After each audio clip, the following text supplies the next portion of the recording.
మనం పోగొట్టుకున్న వాళ్ళం అవుతాం. ఒక భారత పౌరుడిగా, సో ఈ దేశంలో నివసిస్తున్న వ్యక్తిగా కాకుండా ఈ దేశానికి కావాల్సిన ఒక సైనికుడిగా మనం ప్రతి ఒక్కరు ఉండాల్సిన అవసరం ఇప్పుడు ఉంది. డెఫినెట్ గా ప్రతి ఒక్కరు భారతదేశంలో పుట్టిన ప్రతి ఒక్కరు సైనికులు లాగానే ఫీల్ అవుతున్నారు. కానీ ఇక్కడ కొన్ని అంశాలు మనల్ని డిస్టర్బ్ చేస్తున్నది. ప్రతీకార చర్యలు ఎప్పుడో అది ప్రమాదకరం, అది సరైన విధానం కాదు. అది మన ప్రభుత్వం అలా తీసుకుంటుందని కూడా నేను అనుకోవడం లేదు, తీసుకోవచ్చు కూడా.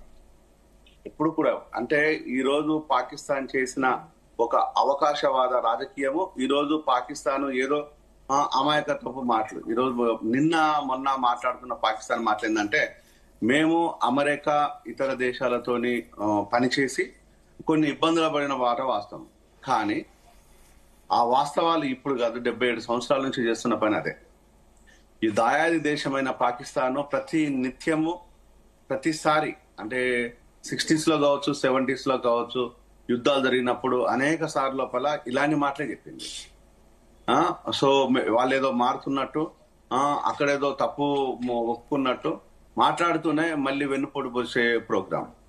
మరొక వైపు వచ్చేసి నిన్న పాకిస్తాన్ నుంచి ఒక మన దేశ ప్రధానికి బలమైన వార్నింగ్. సో ఇలాంటి వార్నింగ్లు, కాళ్ళు పట్టుకోవడాలు, అంటే మనకు తెలంగాణలో సామెత ఉంది, అవసరమైతే కాళ్ళు పట్టుకోం, అక్కడి తర్వాత రాళ్ళు పట్టుకోవడం అన్నట్టుగా ఉంటుంది. అంటే అలాంటి పరిస్థితిలో ఉన్న పాకిస్తాన్ ని ఎప్పుడు నమ్మలేము, అసలు నమ్మే పరిస్థితే లేదు. కానీ ఈ రోజు ప్రధానమంత్రి కావచ్చు, లేకపోతే భారత పౌరులు కావచ్చు, ఒకే నినాదం, ఈ దేశం కోసం ఏమైనా చేస్తాం, ఈ దేశ భద్రత కోసం మీరు ఏది చేసినా కూడా మేము సహకరిస్తాం.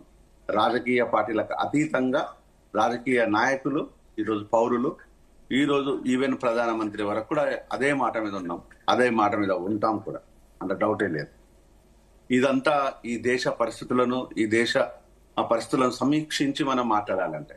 కానీ ఒకసారి మనము ఈ దేశంలో ఉన్న పరిస్థితులను ఇంటర్నల్ గా మనం అంతర్మదనం చేసుకోవాల్సిన పరిస్థితి కూడా మనం ఉంటుంది. ఈ రోజు ఏది చేసినా కూడా ఈ దేశ రక్షణ కోసం బాధ్యత లాగానే మనం ఫీల్ అవుతున్నాం. కానీ ఆ ముసుగులో కొంతమందిని టార్గెట్ చేసే విధానాన్ని ఈ దేశం సహించదు, ఈ దేశ పౌరులు సహించరు. ఆ విధానాలు అనేక సందర్భాల లోపల కొంత మనల్ని మనము సెక్యూర్ చేసుకునే విధానం లోపల ఇంకొంతమందిని ఇబ్బంది పెట్టడము, కొన్ని సామాజిక వర్గాలను ఇబ్బంది పెట్టడము, అది సమంజసం కాదు. జయరాం గారు, ఇక్కడ మెయిన్ ఒక పాయింట్ ఏంటంటే, పాకిస్తాన్ చేసింది తప్పే, కాకపోతే మనం సింధు నది జలాల్ని ఆపడం కూడా తప్పే అవుతుందని మరికొంతమంది వాదనగా ఉంది. ఏం చెప్తారు? సారీ, పాకిస్తాన్ చేసింది 100% తప్పు, అదేవిధంగా మనం కూడా సింధు నది జలాల్ని ఆపడం కూడా మనం చేసేది కూడా తప్పు అని చెప్పేసి మరికొందరి వాదన ఉంది. అంటే మాజీ ఎంపీలు, వాళ్ళ పేర్లు ఎందుకు కానీ ఆ మాజీ ఎంపీలు ఈ విధంగా వ్యాఖ్యానిస్తా ఉన్నారు. ఏం చెప్తారు? అంటే ఒకటి ఏంటంటే, దీంట్లో తప్పొప్పుల గురించి మాట్లాడుకోవడం అంటే, నిన్న సింధు జలాల గురించి మాట్లాడుతున్నప్పుడు ప్రధానమంత్రి విషయం లోపల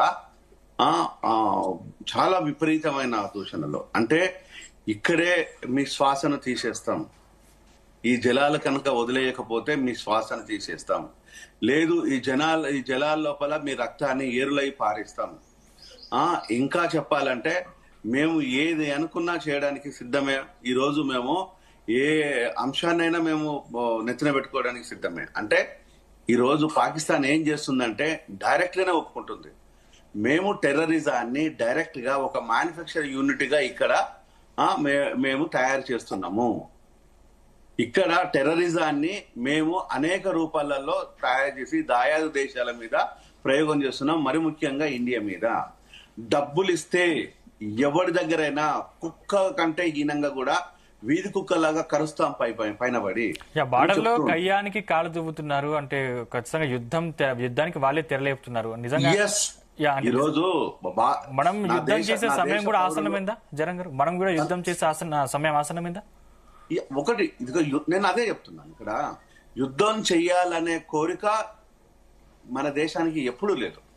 ఆ రోజు ఇందిరాగాంధీ గారు తీసుకున్నప్పుడు కానీ, లేకపోతే సర్దార్ వల్లభాయ్ పటేల్ గారు తీసుకున్నప్పుడు కానీ, లేకపోతే ఈ రోజు మనం తీసుకునే విధానాలు కానీ ఎప్పుడు మనం యుద్ధం చేయాలనుకోలేదు. యుద్ధం చేసినప్పుడు ఎప్పుడు వెనక్కి రాలేదు, ఇది కూడా గుర్తుపెట్టుకోవాలి.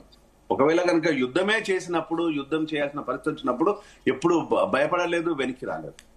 డెఫినెట్ గా ఈరోజు ప్రధానమంత్రి గారు తీసుకున్న ఏ చర్యకైనా సో ఆ చర్యకు డిఫరెంట్ గా ప్రతి పౌరుడు కోఆపరేట్ చేసే విధంగా ఈరోజు తయారై ఉన్నారు, మెంటల్ గా ప్రిపేర్ అయి ఉన్నారు. అంటే ఈరోజు ఈ దేశ పౌరులకు కనుక ఒకవేళ యుద్ధమే చేయాల్సి వస్తే, నేను అలాంటి పరిస్థితి వస్తుందని నేను అనుకోను. అలాంటి కవ్వింపు చర్యలు చేసి మనల్ని రెచ్చగొడితే, యుద్ధమే చేయాల్సి వస్తే ప్రతి పౌరుడు ఇజ్రాయెల్ దేశంలాగా స్వచ్ఛందంగా వచ్చి ఆ దళాలలో చేరడానికి కూడా సిద్ధంగానే ఉన్నారు. ఎందుకంటే ఈ దేశ రక్షణ కోసము నైటు రేవంత్ రెడ్డి ఒక చాలా మంచి మాట మాట్లాడారు. సో ఏ విషయాలు రాజకీయంగా రేవంత్ కు నాకు కొన్ని డిస్ప్యూట్స్ ఉన్నా, అంటే రేవంత్ కు నాకు పర్సనల్ గా డిస్ప్యూట్స్ లేవు ప్రభుత్వ పరంగా. సో ప్రభుత్వంతో నాకు కొన్ని డిస్ప్యూట్స్ ఉన్నా కూడా నేను ఫ్రెండ్లీగా సో సదాగానే నేను సద్విమర్శలు చేస్తుంటాను. కానీ రేవంత్ చెప్పిన మాట ఏంటంటే, మీరు తీసుకునే ప్రతి చర్యకు మేము కట్టుబడి ఉంటాము, మీరు తీసుకున్న ప్రతి చర్యను మేము కోఆపరేట్ చేస్తాము, మీరు తీసుకున్న ఏ చర్యనైనా మేము అభినందిస్తాము, ఆకాంక్షిస్తాము. డెఫినెట్ గా ఈరోజు ఈ దేశ రాజకీయ వ్యవస్థ బీఆర్ఎస్ కావచ్చు, బీజేపీ కావచ్చు, లేకపోతే ఎంఐఎం కావచ్చు, లేకపోతే ఇతర రాజకీయ పార్టీలు ఏదైనా కూడా, కాంగ్రెస్ కావచ్చు, ఏదైనా కూడా ఈ దేశ రక్షణే మా బాధ్యతలాగా ఉన్నప్పుడు ఇంకా వేరే కన్ఫ్యూజన్ లేదు. అలాగని చెప్పేసి మనమేదో కత్తులు పట్టుకొని, కటార్లు పట్టుకొని, కట్టెలు పట్టుకొని పాకిస్తాన్ గడ్డ మీద ఏమి కానీ లేకపోతే బార్డర్లో కానీ లొల్లి కూడా పెట్టట్లేదు. కానీ పాకిస్తాన్ కనుక అలాంటి పరిస్థితి దిగబడితే ఈరోజు వదిలిపెట్టేది కూడా లేదన్న విషయాన్ని it's my strong warning. Right doctor